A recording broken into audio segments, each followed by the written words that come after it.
Kalimat-kalimat yang mengalir dan dilontarkan secara berkepanjangan dalam keseharian melalui media sosial ternyata mampu membunuh jiwa yang paling kuat sekalipun, mengubahnya menjadi rapuh, muram, dan merana. Istilahnya itu tadi, kekerasan verbal.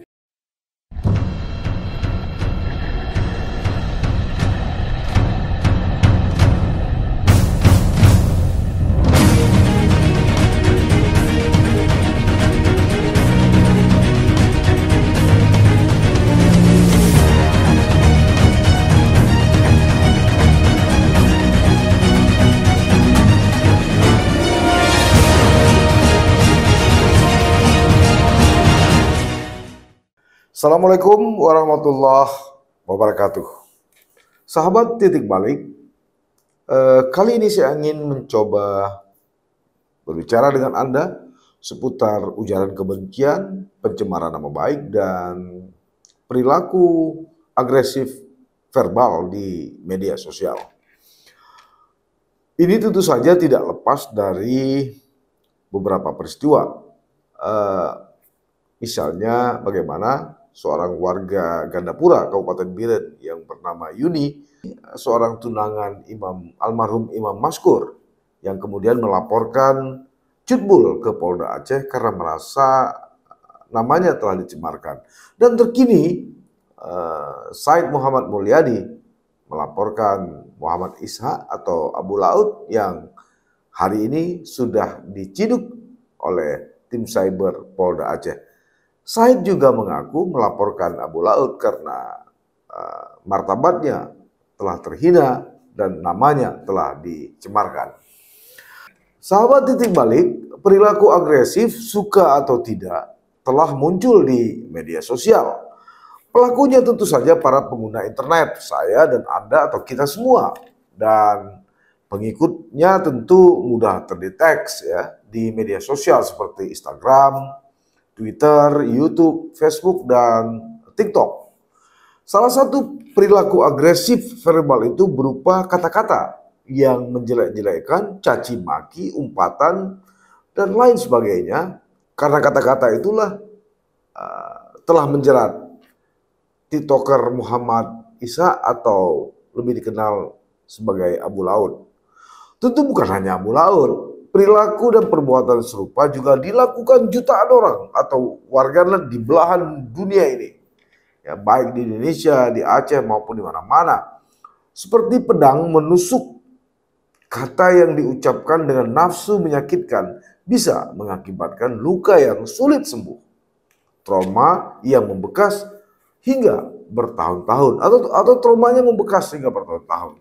Nah, tanpa perlu jeritkan, kata-kata hinaan yang disampaikan dengan lembut tapi tajam dan menusuk pun tentu saja bisa membuat seseorang merasa tak berarti, kecil, terhina, bahkan hingga terpuruk, merasa tak layak hidup. Kalimat-kalimat yang mengalir dan dilontarkan secara berkepanjangan dalam keseharian melalui media sosial ternyata mampu membunuh jiwa yang paling kuat sekalipun, mengubahnya menjadi rapuh, muram, dan merana. Istilahnya itu tadi, kekerasan verbal. Begitulah realitas kebebasan verbal yang terjadi di mana-mana, bahkan di sebuah relasi yang seharusnya penuh cinta dan lemah lembut, tapi yang terjadi justru kekerasan psikis. Artinya, kekerasan dilakukan untuk menjatuhkan mental seseorang agar menjadi tak percaya diri. Yang mengkhawatirkan, tak jarang baik perilaku maupun korban tak menyadari telah melakukan kekerasan verbal.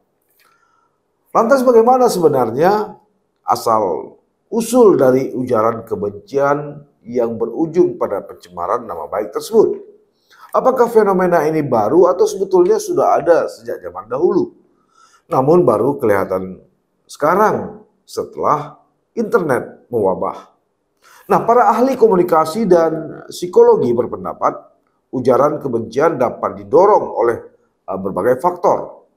Sebut saja karena dalam pribadi netizen atau prasangka negatif kepada kelompok tertentu.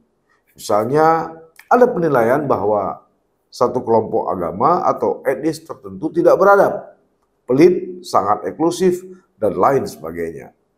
Karena adanya prasangka tadi, para netizen mendapati perasaan jijik terhadap kelompok yang lain. Kondisi ini senantiasa mendorong mereka untuk kemudian melontarkan ujaran kebencian. Kalau seseorang memang memiliki prasangka yang tinggi terhadap kelompok atau agama tertentu, ya bisa saja seseorang melakukan ujaran kebencian. Kedua, ujaran kebencian bisa timbul dari perilaku trolling. Maksudnya seseorang mengirim pesan atau juga pesan itu sendiri di media sosial dengan tujuan untuk membangkitkan tanggapan emosional atau kemarahan dari pengguna lainnya. Nah, orang berperilaku trolling ini berbeda dengan prasangka buruk. Pelaku ujaran kebencian dari kategori trolling ini tidak didorong oleh perasaan benci kepada kelompok tertentu, melainkan melontarkan ujaran kebencian untuk mendapatkan kenikmatan atau kesenangan pribadi. Jadi mereka itu atau pelaku trolling memperoleh kenikmatan dengan membuat orang lain susah, karena hal itu menyenangkan dan menghibur bagi dirinya. Sebaliknya menyenangkan dan menghibur pada dirinya. Jadi bukan karena ingin memperoleh status yang lebih tinggi, bukan masalah uang atau bukan masalah apapun. Tapi niatnya murni untuk menghibur diri mereka sendiri. Mengacu pada kemajuan keilmuan psikologi tadi, para pelaku trolling ini dapat dikualifikasikan kepada bentuk kepribadian yang sadis. Mereka memperoleh kesenangan sebab mereka memperoleh kesenangan dari kegiatan membuat orang lain menderita. Ambil contoh ketika seseorang memposting hari ulang tahunnya, lalu tiba-tiba saja ada warganet yang berkomentar negatif seperti menjelek-jelekkan bentuk tubuh dan lain sebagainya. Nah, karena komentar menjelek-jelekkan tadi, orang yang membuat posting kemudian merasa kesal atau marah. Ketika sang pembuat posting tersebut kesal dan marah atau jengkel, disitulah perilaku trolling mendapatkan kesenangannya. Jadi semakin seseorang atau kita emosi, maka membuat mereka semakin senang. Sementara itu ujaran kebencian juga didorong oleh kondisi dalam dunia internet itu sendiri. Sebab memungkinkan seseorang untuk mendapati kondisi anonimitas tersebut. Atau seseorang akan menjadi lebih berani dan leluasa melontarkan ujaran kebencian karena lebih memungkinkan menyampaikan pandangan dan perasaan mereka. Tentu saja ini sejalan dengan perkembangan masyarakat modern yang disertai dengan kecanggihan teknologi informasi dan komunikasi, sehingga menyebabkan semakin terbukanya kesempatan setiap individu untuk berinteraksi dengan sesama. Lagi-lagi media sosial menjadi sebagai tempat bagi para warganet dalam menjalankan beberapa ajang interaksi tanpa harus mengenal, mengetahui identitas, dan saling bertemu. Salah satu bentuk dengan saling memberikan komentar tentang apa yang suatu individu lihat dan rasakan dalam satu postingan atau berita. Komentar menurut Kamus Besar Bahasa Indonesia tentu merupakan sebuah ulasan atau tanggapan atas berita, juga pidato, dan sebagainya untuk menerangkan atau menjelaskan. Sehingga berkomentar dapat disebut sebagai kegiatan mengulas atau menanggapi. Berkomentar merupakan suatu hal yang wajar memang sebagai bentuk curahan ekspresi sesuatu individu atau seseorang. Namun tidak jarang komentar dalam media sosial kerap menggiring satu tren untuk memberikan hujatan atau ujaran kebencian pada suatu individu atau kelompok tertentu.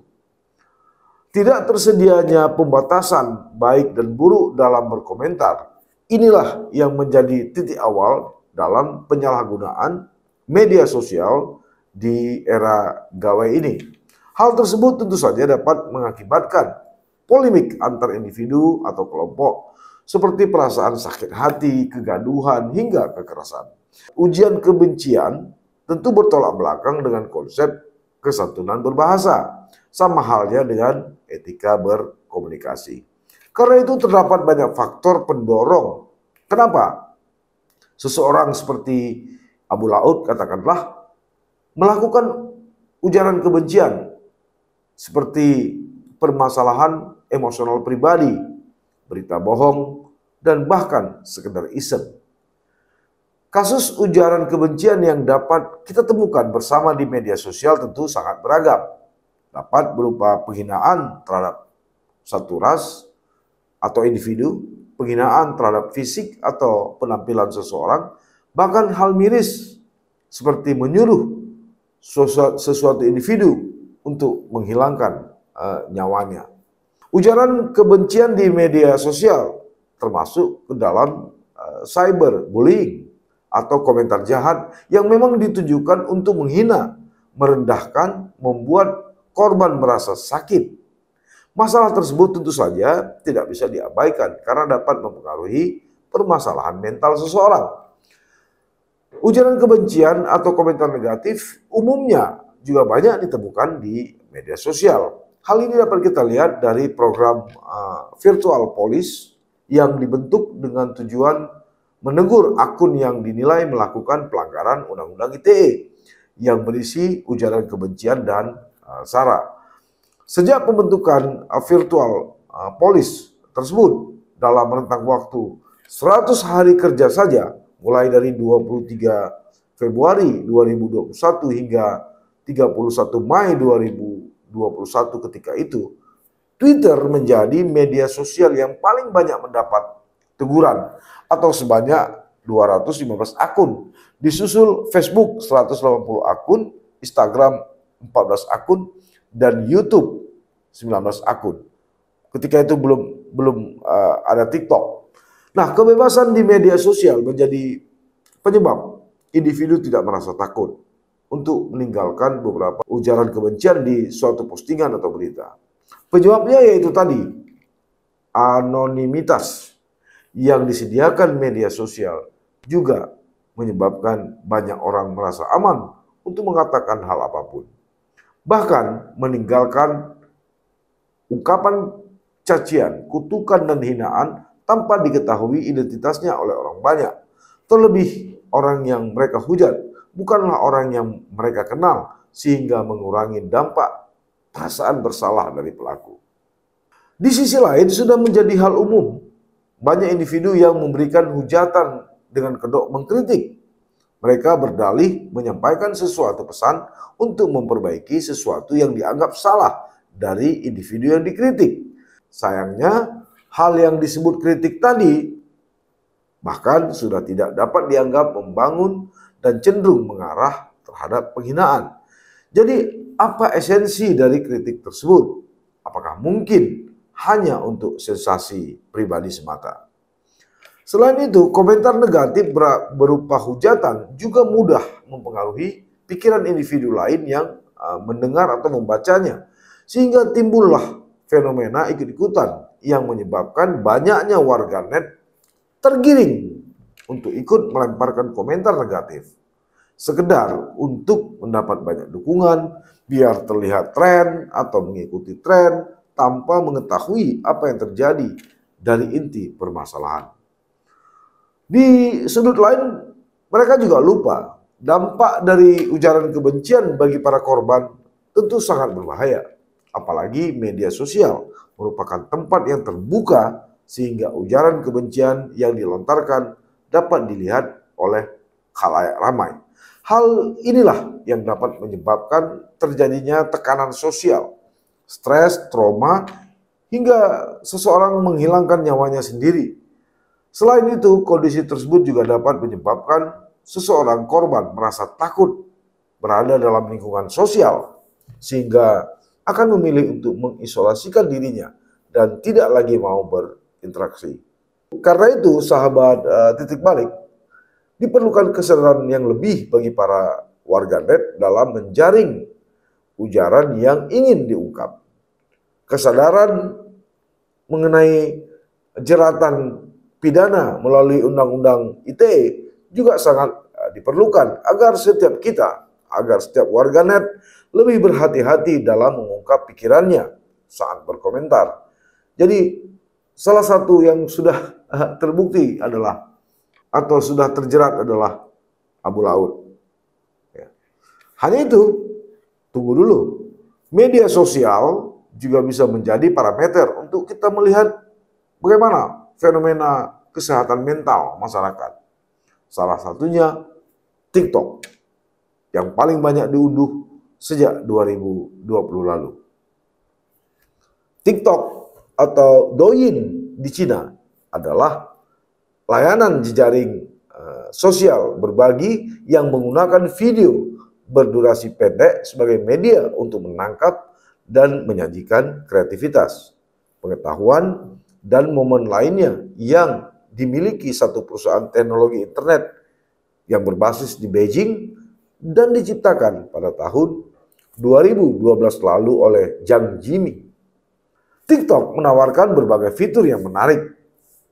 TikTok juga berhasil menggait peminat dari berbagai kalangan usia. Aplikasinya yang mudah dioperasikan sehingga membuat tak hanya dari kalangan dewasa, tapi juga anak-anak dan remaja ikut menggunakannya. Sayangnya, penggunaan media sosial ini jika tidak diimbangi dengan pengawasan orang tua dan usia yang cukup justru akan berdampak tidak baik. Meskipun TikTok memiliki banyak sisi positif seperti menyalurkan bakat melalui video, sarana untuk berdagang, bisnis, dan mendapatkan teman. Namun tidak sedikit sisi negatif yang dimiliki bisa mempengaruhi kesehatan mental terutama anak muda atau generasi Z. Ambil contoh, munculnya perbuatan agresi atau sebuah tindakan atau perilaku yang dilakukan secara sengaja, baik itu melalui tindakan fisik atau verbal untuk menyakiti, merusak, dan menyengsarakan orang lain. Hal ini dapat terjadi secara individu atau berkelompok. Agresi sebagai suatu perilaku atau tindakan yang berniat untuk dapat menyakiti orang lain, baik secara fisik maupun psikologi. Perilaku ini lebih mengarah kepada perbuatan negatif dalam mengungkapkan pikiran, perasaan, kehendak, serta tindakan yang biasanya dilakukan secara kasar. Ya, salah satu contoh apa yang dilakukan oleh Abu Laut terhadap Said Muhammad Mulyadi. Seseorang dengan agresivitas akan menunjukkan beberapa perilaku seperti mengekspresikan perasaan tanpa menghindarkan ataupun menyinggung perasaan orang lain. Kedua, banyak berbicara dengan cara yang cepat serta membicarakan hal-hal yang berkaitan dengan dirinya. Ketiga, TikTok juga memiliki seseorang yang bermain atau seseorang TikToker juga memiliki tatapan mata yang tidak ekspresif, merendahkan orang lain dan selalu memalingkan mukanya. Keempat, selalu membanggakan diri sendiri saat dipuji orang lain dan malah membuat orang yang memberikan pujian justru merasa tersinggung. Kelima, seorang TikToker juga memiliki sikap yang ingin menang sendiri dan sering memberikan sebuah opini atau pendapat mengenai banyak hal, namun tidak diikuti dengan bukti atau pengetahuan yang jelas. Keenam, melakukan penyerangan terhadap orang lain yang biasanya tidak memiliki satu pendapat dengan dirinya, atau selalu mengintimidasi seseorang, mendominasi, juga terlalu mengontrol. Ketujuh, selalu menyatakan ketidaksetujuannya dengan menyerang, mengintimidasi, dan bisa saja sampai membuat orang lain merasa sangat tersinggung. Dan kedelapan, selalu menyampaikan sesuatu dengan amarah dan meledak-ledak. Mereka yang berperilaku agresif juga sering melecehkan dan melakukan penekanan terhadap individu tanpa bisa mempertimbangkan perasaan orang lain. Hal ini terjadi karena dirinya lah yang harus dihargai. Pengertian agresi ini merujuk pada perilaku bertujuan untuk membuat objek sasaran mengalami bahaya atau menderita. Agresi tersebut dapat dilakukan secara fisik atau juga verbal. Menyakiti perasaan seseorang secara verbal saat ini adalah hal yang sudah dianggap lumrah, walaupun hal tersebut termasuk perbuatan tidak menyenangkan dan bisa dikategorikan sebagai intimidasi terhadap seseorang. Agresi dalam bentuk verbal sendiri adalah bentuk tindakan yang mengarah kepada ujaran kebencian yang dilakukan seseorang melalui kata-kata, ucapan, atau bentuk penuturan secara lisan. Perilaku ini dilakukan oleh individu secara sengaja untuk menimbulkan dampak negatif pada individu lain. Sekali lagi, nah itulah yang dirasakan Said Muhammad Mulyadi hingga akhirnya melaporkan Abu Laut ke Polda Aceh. Sebaliknya, TikTok juga merupakan wadah yang sangat inovatif jika mampu digunakan dengan tepat dan benar. Beragam konten dan komunitas sebagai contoh memasak misalnya, atau berbagi wawasan soal kecantikan, soal edukasi, hingga komunitas lainnya dapat kita jumpai di TikTok. Dalam kesimpulan satu studi penelitian disebutkan bahwa penggunaan sosial media TikTok oleh generasi Z ternyata mampu mengembangkan suatu makna dan sense of self akibat dari interaksi sosial yang konstan sesama pengguna. Ini berarti TikTok tidak selalu berdampak negatif jika ada kesadaran, terutama dalam berkomentar oleh masing-masing pengguna. Karenanya akan lebih baik jika suatu aplikasi media sosial kita gunakan sebaik mungkin agar mampu menjadi wadah edukasi sesama pengguna. Karena di samping sisi negatif, TikTok juga masih memiliki begitu banyak dampak positif yang perlu kita perhatikan juga. Jadi sahabat titik balik, kita ambillah hikmah dari apa yang dialami dan dirasakan oleh Muhammad Isa atau Abu Laut saat ini. Sosok seorang TikToker berdarah Aceh yang lebih dikenal dengan sebutan Siba Agam. Kali ini kayaknya dia sudah Siba Hanama Agam. Sampai bertemu. Assalamualaikum warahmatullahi wabarakatuh. Jangan lupa like, komen, dan subscribe. Serta aktifkan lonceng notifikasi